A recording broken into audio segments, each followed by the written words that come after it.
Hello बच्चों, कैसे हैं आप सब लोग। स्वागत है आपका हमारे मिशन एजुकेशन आपके घर में। हम पढ़ रहे हैं भारतीय लोकतंत्र के समक्ष चुनौतियां। विश्व का सबसे बड़ा लोकतंत्रात्मक शासन प्रणाली वाला देश और उसके सामने इतनी बड़ी बड़ी चुनौतियां, फिर भी आज तक अपने लोकतंत्र का अस्तित्व बनाए रखे हुए हैं। तो सबसे पहले हम लोकतंत्र के समक्ष चुनौतियों में सांप्रदायिकता के दुष्परिणाम के बारे में आज पढ़ेंगे और फिर इसको दूर करने के उपाय है, क्योंकि पहले ही मैंने बताया कि एकमात्र विश्व का सबसे बड़ा लोकतांत्रिक देश भारत देश है। तो उसके समक्ष जो चुनौतियां आती है, तो एक सुनागरिक होने के नाते आप और हमारा ये कर्तव्य रहेगा कि इन दुष्परिणामों को दूर किया जाए और लोकतंत्र को स्वस्थ और स्वच्छ लोकतंत्र बनाए रखे। सबसे पहले हम सांप्रदायिकता के दुष्परिणाम के बारे में जानेंगे। आपसी द्वेष। सांप्रदायिकता का जो सबसे बड़ा दुष्परिणाम है, जिन दो संप्रदाय या दो या तीन समुदायों के बीच में अगर कोई किसी बात को लेकर संघर्ष उत्पन्न हो जाता है, कोई झगड़ा उत्पन्न हो जाता है, तो आपसी द्वेष की भावना है वो सृजित हो जाती है और उस जगह पर शांति व्यवस्था और भाईचारे की भावना हमेशा के लिए खत्म हो जाती है। बात कुछ भी नहीं होती और हमेशा उसको एक सांप्रदायिक दंगे का रूप दे दिया जाता है। दूसरा कारण है आर्थिक हानि, यानी सांप्रदायिकता का जो दूसरा दुष्परिणाम है, सबसे बड़ा दुष्परिणाम आर्थिक हानि। ना केवल उस समुदाय विशेष की जो कोई झगड़ा करता है या संप्रदाय विशेष की भावना फैलाकर लोगों को भोली भाली जनता को उकसाते हैं, वहाँ उनका स्वयं का आर्थिक नुकसान भी होता है और देश का भी नुकसान होता है, क्योंकि इन सांप्रदायिक दंगों में इतिहास गवाह है कि बहुत बार पटरियां उखाड़ दी जाती है, ट्रेनें जला दी जाती है, रोडवेज बसों को खड़े खड़े जला दिया जाता है या उद्योग धंधे बंद करवा दिए जाते हैं, बंद का आह्वान किया जाता है। और जिस दिन बंद का आह्वान किया जाता है, उस एक दिन में ही अगर आकलन किया जाए पूरे देश का, तो कम से कम 1 अरब अरबों रुपए का नुकसान है वो देश को होता है, क्योंकि उस दिन उत्पादन नहीं हो पाता। क्योंकि हमारा देश जापान की तरह नहीं है। जापान में कभी कोई हड़ताल है या बंद की घोषणा की जाती है, तो वहाँ की जो फैक्ट्रीज है वो निर्माण कार्य चालू रखती है। जैसे मान लो उदाहरण के लिए एक जूता फैक्ट्री है, तो वो केवल राइट फुट है उसका जूता बनाती रहती है, और जब उनकी मांग मान ली जाती है तो वो लेफ्ट का भी बना देते हैं। यानी हड़ताल भी हुई लेकिन किसी तरह का आर्थिक नुकसान। लेकिन हमारे देश में ऐसा नहीं है। हमारे देश में तोड़फोड़ की जाती है, बहुत सारे राष्ट्रीय संपत्ति को नुकसान पहुंचाया जाता है और कई बार तो संबंधित वर्ग के जो गरीब जनता है, निम्न वर्ग जनता है, मध्यम वर्ग की जनता है, उनके घर तक जला दिए जाते हैं। यानी आम नागरिक को भी आर्थिक हानि होती है सांप्रदायिकता के कारण। तीसरा जो दुष्परिणाम है प्राण हानि, यानी बहुत सारी निहत्थी जनता है उसको अपना जान से भी हाथ धोना पड़ता है। मान लो कहीं सांप्रदायिक दंगा हो रहा है और कोई व्यक्ति उस रास्ते से जा रहा है, तो कई बार उस संघर्ष में शामिल न होते हुए भी उस व्यक्ति को मार दिया जाता है।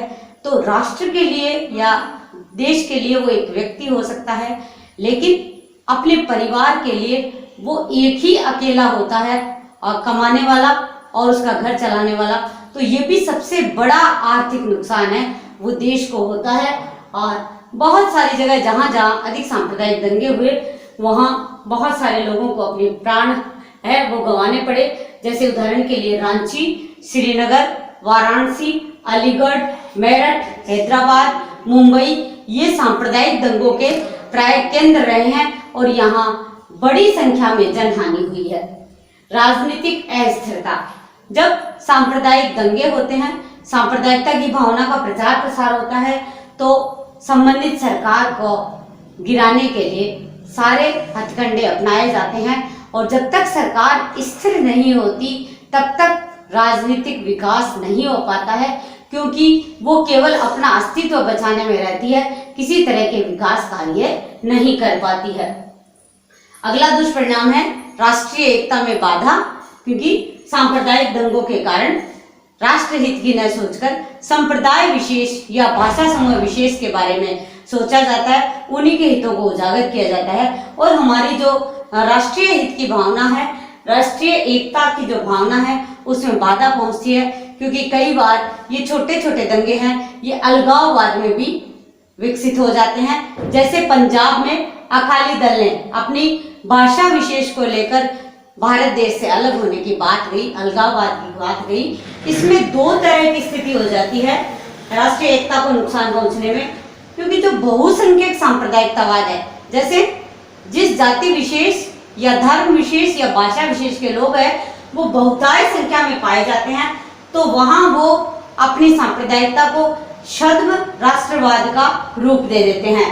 और जो अल्पसंख्यक संप्रदाय है वो अपनी सांप्रदायिकता को अलगाववाद का रूप दे देते हैं। तो आपको प्रश्न पूछा जा सकता है कि बहुसंख्यक सांप्रदायिकता कई बार किस रूप में गठित हो जाती है, तो उत्तर होगा छद्म राष्ट्रवाद। अगला दुष्परिणाम है राष्ट्रीय सुरक्षा को खतरा। उग्र सांप्रदायिक भावनाएं राष्ट्रीय एकता को नुकसान पहुंचाती है और इससे राष्ट्रीय सुरक्षा को भी खतरा उत्पन्न होता है। क्योंकि कई बार गृह युद्ध की स्थिति उत्पन्न हो जाती है और दूसरे जो पड़ोसी देश है, जैसे प्राय पाकिस्तान द्वारा ऐसी भूमिका अदा की जाती है कि वो राष्ट्रीय सुरक्षा को भी खतरा उत्पन्न करता है। औद्योगिक एवं व्यवसायिक विकास में बाधा। जिस क्षेत्र विशेष में सांप्रदायिक दंगे भड़कते रहते हैं, वहां कोई भी उद्योगपति है वो अपना कारखाना लगाने से बचता है, क्योंकि उन्हें इस बात का भय बना रहता है कि कभी यहाँ दंगा फैला और हमारे कारखाने को या हमारी फैक्ट्री को नुकसान पहुंचाया जाएगा। और वहाँ जो श्रमिक है वो भी जाने से बचते हैं कि उस क्षेत्र में काम नहीं करेंगे, वहाँ अधिकतर दंगे होते रहते हैं, वहाँ हमारे जान माल की नुकसान हो सकता है।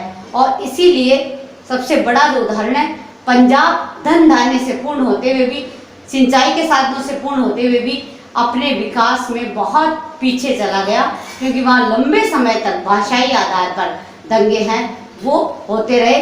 पंजाबी भाषा को मान्यता दिलाने के लिए वो अलग से हमेशा अलगाववाद यानी भारत से अलग होने की बात करते रहे और वो विकास में पिछड़ गए।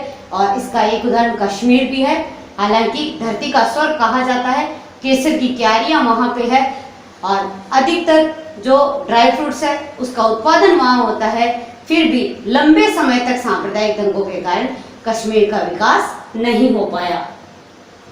अब हम पढ़ेंगे इस सांप्रदायिकता के विष को दूर करने के उपाय, क्योंकि हमने पहले भी बताया आपको पहले के वीडियो में, देश का विभाजन सांप्रदायिकता के कारण हुआ। मतलब भारत और पाकिस्तान दो एक ही देश, एक ही भारत माता के दो अंग थे और उन्हें काट कर अलग कर दिया गया। तो उस सांप्रदायिकता के दुष्परिणामों को दूर करने के लिए ऐसे कौन से सुझाव है जिससे हम आगे आने वाले समय में इस समस्या को लोकतंत्र के सामने नहीं रहने देंगे।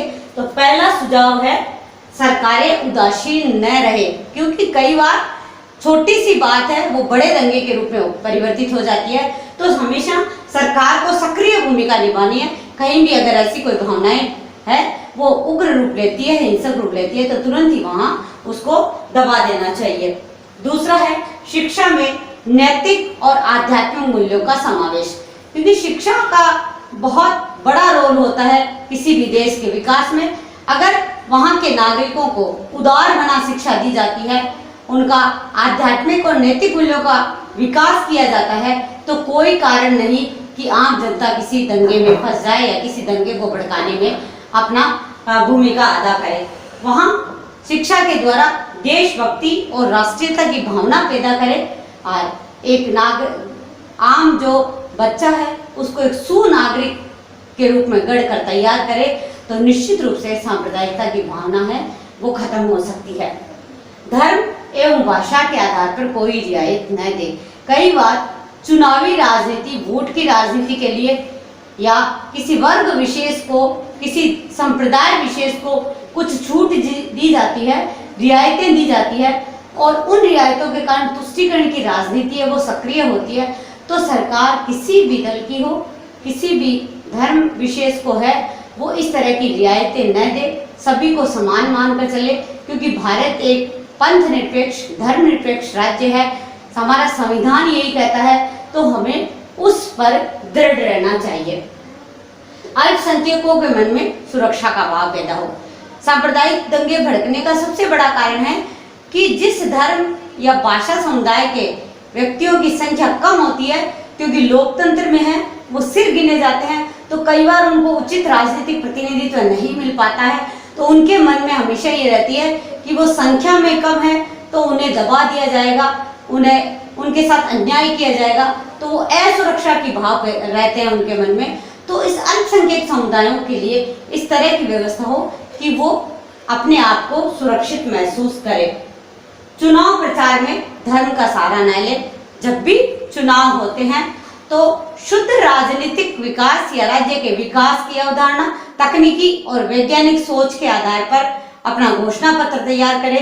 कहीं भी चुनाव प्रचार प्रसार में धर्म या भाषा का सहारा न ले, बिल्कुल शुद्ध जो राजनीतिक विकास के लक्ष्य हैं वही रखे, तो निश्चित रूप से सांप्रदायिकता की भावना है वो विलोपित होगी। सांप्रदायिकता के आधार पर प्रतिनिधित्व की मांगों को न माने न भाग ले। कभी भी कोई संप्रदाय विशेष के प्रतिनिधि है आकर किसी विशेष कार्य के लिए अगर मांग उठाते हैं, मांग रखते हैं, तो उन्हें संविधान के अनुसार, कानून के अनुसार, क्योंकि भारत एक पंथ निरपेक्ष राज्य है, तो उनकी मांग को वहीं पर खत्म कर दिया जाए, वहीं समाप्त कर दिया जाए। कभी न माने तो देश में निष्पक्षता का वातावरण बनेगा और सांप्रदायिक दंगे हैं वो खत्म हो जाएंगे। शिक्षा का प्रसार, क्योंकि शिक्षा का बहुत बड़ा रोल होता है किसी देश के विकास में। जितनी अच्छी शिक्षा दी जाएगी, शिक्षा का मतलब केवल नौकरी करना नहीं होता कि पढ़ लिख कर हमें कोई छोटी सी आजीविका अर्जित करनी है। शिक्षा का मतलब है कि एक सुनागरिक तैयार करना। तो हमारी शिक्षा इस तरह की हो कि अच्छे नैतिक और आध्यात्मिक मूल्यों को रोपित करते हुए अच्छे नागरिक तैयार करें। तो शिक्षा का प्रचार प्रसार हो। जो अल्पसंख्यक समुदाय है, जहाँ शिक्षा के पिछड़ापन और आर्थिक पिछड़ापन के कारण वो प्राय दंगे करते रहते हैं, उन वर्गों के लिए अधिक शिक्षा का प्रचार प्रसार होना जरूरी है। सर्वधर्म समभाव को बढ़ावा। भारत है उसमें विभिन्नता में एकता वाला देश है। यहाँ भौगोलिक दृष्टि से भी बहुत अधिक विभिन्नताएं पाई जाती है, भाषा की दृष्टि से विभिन्नताएं पाई जाती है, और चारों धर्म के लोग यहाँ निवास करते हैं, हिंदू, मुस्लिम, सिख, ईसाई। तो सरकार के द्वारा सर्वधर्म समभाव का प्रचार किया जाना चाहिए, प्रसार किया जाना चाहिए, और साहित्य और लेखन इस तरह का होना चाहिए, इस तरह का साहित्य है वो सर्जित किया जाना चाहिए कि सब जगह सर्वधर्म का प्रचार प्रसार हो। क्योंकि चाहे धर्म कोई भी हो, उसका मूल अर्थ है धारण करना, अपने कर्तव्यों का पालन करना। तो किसी भी धर्म की मूल शिक्षा में कहीं कोई जिहादी भावना या संकीर्णता के भाव नहीं होते हैं। हर धर्म का लक्ष्य व्यक्ति को मोक्ष तक लेकर जाना है, और चार जो उद्देश्य हैं जीवन के, धर्म, अर्थ, काम, मोक्ष, उनको प्राप्त करना है। तो इस तरह की भावनाओं का अधिक से अधिक प्रचार प्रसार होना जरूरी है। तो सांप्रदायिकता का जो ये राक्षस है वो यही समाप्त हो सकता है। धार्मिक संगठन राजनीति में ना तो भाग ले और ना उनको लेने दे। जितने भी धर्म के आधार पर संगठन बनाए जाते हैं, छोटे छोटे दबाव समूह गठित किए जाते हैं, उनको चुनाव में, निर्वाचन में और पद प्राप्त करने में भाग न लेने दे। क्योंकि भारत एक पंथ निरपेक्ष राज्य है, धर्मनिरपेक्ष राज्य है, और भारत अपने लोकतांत्रिक अस्तित्व को बनाए रखे, इसके लिए ये सबसे अधिक आवश्यक है। तो समय समय पर इसके लिए कानून को और सरकार को सक्रिय रहना चाहिए, और धार्मिक संगठनों को राजनीति में भाग नहीं लेने दे। तो निश्चित रूप से सांप्रदायिकता है उसका अंत हो सकता है। ये कुछ सुझाव थे सांप्रदायिकता को समाप्त करने के लिए। और सांप्रदायिकता के दुष्परिणाम के कारण बार बार जो समस्याएं आई, उनके लिए, उनके समाधान के लिए एक कमेटी का गठन हुआ था, सच्चर कमेटी, और 2006 में ये गठित हुई थी। और उन्होंने बहुत सारे सुझाव दिए थे कि जो अल्पसंख्यक समुदाय है उनके हितों की सुरक्षा के लिए किस तरह के काम हो, उनके लिए छात्रवृत्तियां दी जाए, उनको संरक्षण दिया जाए, उनके लिए कुछ आवासीय इस तरह की सुविधाएं दी जाए, ताकि उनका आर्थिक और शैक्षणिक पिछड़ापन दूर हो, और हालांकि उस समय कुछ राजनीतिक संगठनों ने दबाव बनाया कि जो हमारा ओबीसी का आरक्षण है, अन्य पिछड़ा वर्ग का आरक्षण है, उसमें 4.5% है, वो मुसलमानों को आरक्षण दे दिया जाए। पर चूंकि भारत एक धर्मनिरपेक्ष राज्य है तो इसे वही खत्म कर दिया गया कि धर्म के आधार पर किसी तरह का आरक्षण देश में नहीं होगा। ये बहुत अच्छी बात है और इस तरह के निर्णय अगर हमेशा जारी रखेंगे लेने के लिए तो निश्चित रूप से सांप्रदायिकता के जो दुष्परिणाम है उनका अंत होगा। तो आपने सांप्रदायिकता जो प्रकरण है उसको ठीक ढंग से समझा होगा। 2 फायदे हैं आपके, राजनीति विज्ञान में भी काम आने वाला है और हिंदी साहित्य और हिंदी अनिवार्य में जब निबंध आता है सांप्रदायिकता और सांप्रदायिकता के दुष्परिणाम है, तब भी आप यही जो मैटर है वो उसमें लिख सकते हैं। तो अभी तक आपके विद्यालय खुले नहीं है तो घर रहिए, सुरक्षित रहिए, लेकिन पढ़ते रहिए, आगे बढ़ते रहिए। धन्यवाद।